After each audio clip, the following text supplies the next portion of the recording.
I'm with Carol Jaberi from the Patient Friend Society. Now, Carol, what is the Patient Friend Society? It's a Palestinian non-governmental organization. This NGO is based in Jerusalem.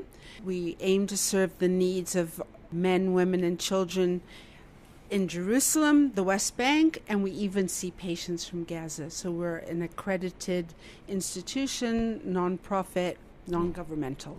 And when were you started and why were you started? We were founded in 1980 by a group of Palestinian academics and professionals who came together to lessen the gap in services for Palestinians, because under Israeli occupation, a lot of health care was neglected or not available. Tell us about your mission. What is your mission here?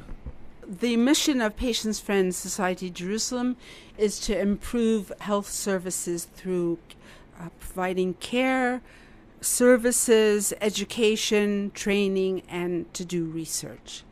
And you have different projects here. What sort of different projects do you run? We're very big on promoting prevention. Either we produce our own health information materials, we do training of the public, but we also train professionals. So prevention is very important given the statistics that we see. For example, non-communicable diseases are on the increase, and we find that the population is really not keeping up or are not informed or don't have access to information.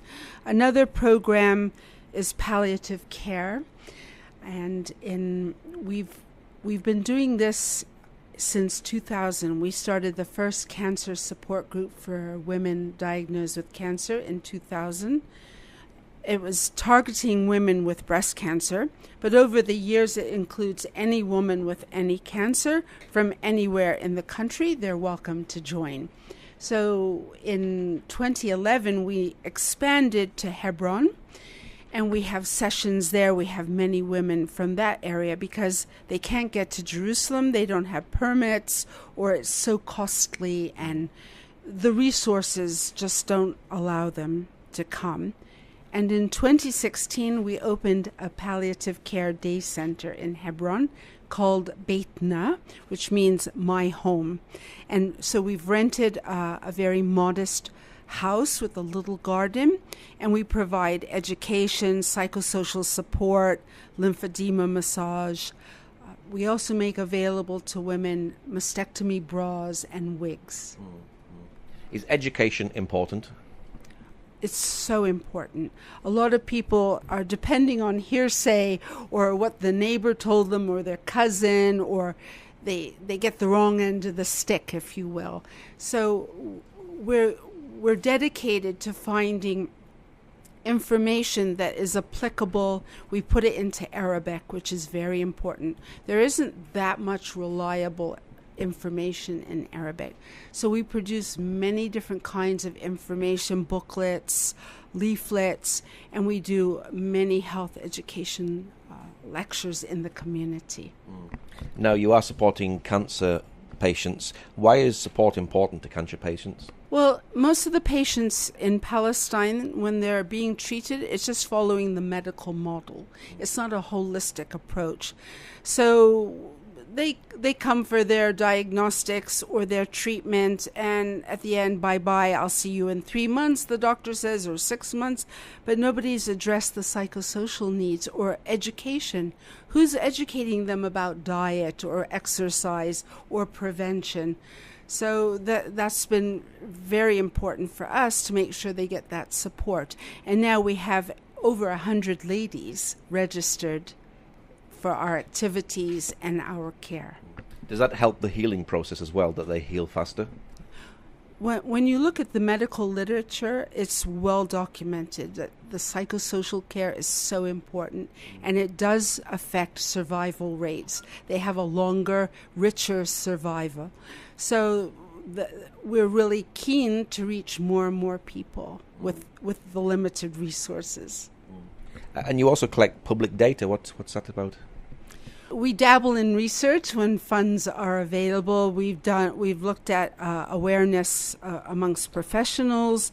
We've looked at quality of life of cancer patients, and we hope to get that published soon. And we've done little pilot needs assessments. How big is cancer here in the land? Cancer is the second leading cause of mortality in Palestine.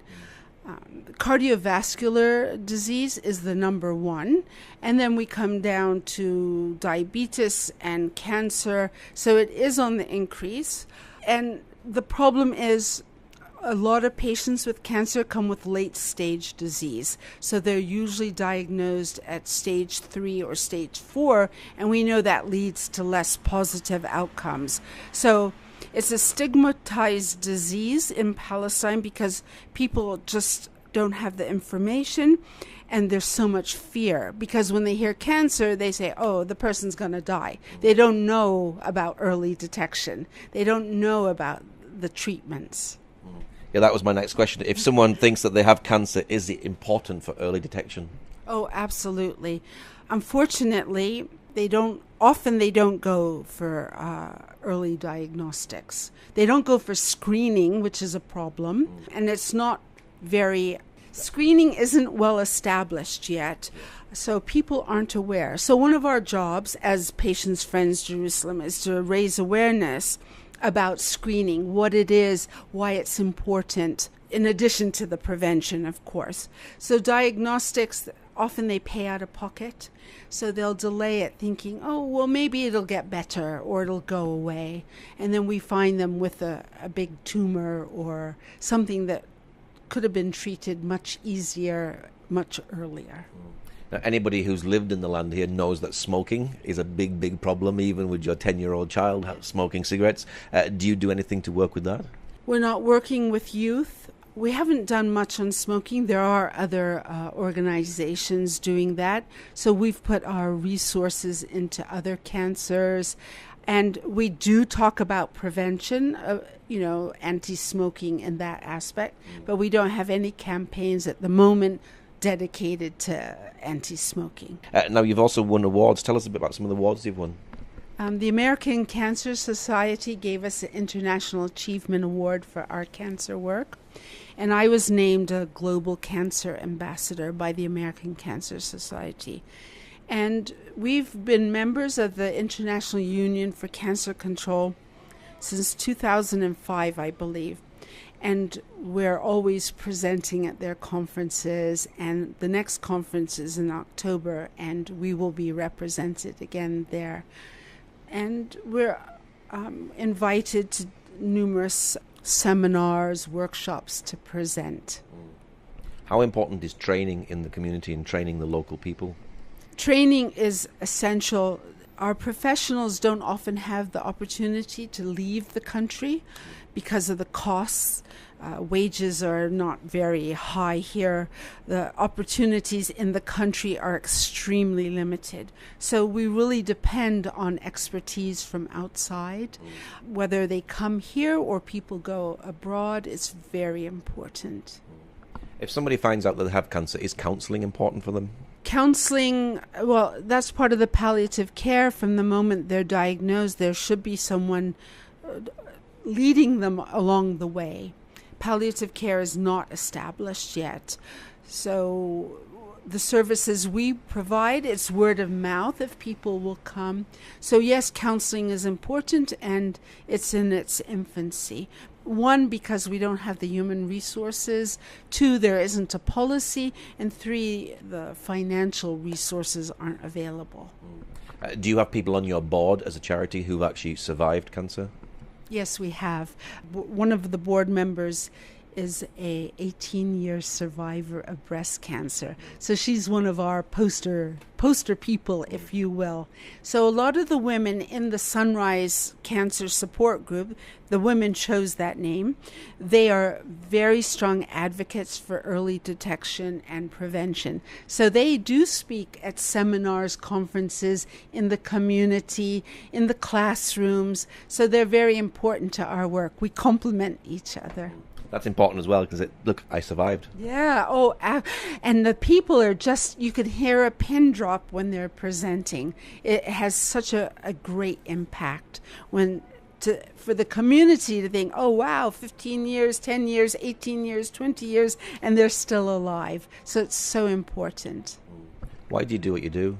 No, I love my work. I've always, since I've been in the profession, I've worked in oncology, and yeah, I'm dedicated to that. What's your prayer for the people who come in who need your help? My prayer is that everyone will survive and have a fruitful life. And what's amazing here, whether they're Christian, Muslim, Jew, whatever, most of them have a very strong faith in God, and that gets them through it. And it's amazing. And we get strength from them, from their belief and their prayer. So we want everyone to pray that people will not suffer and be cured. Okay, Carol, thank you much. Thank you. Thank you very much.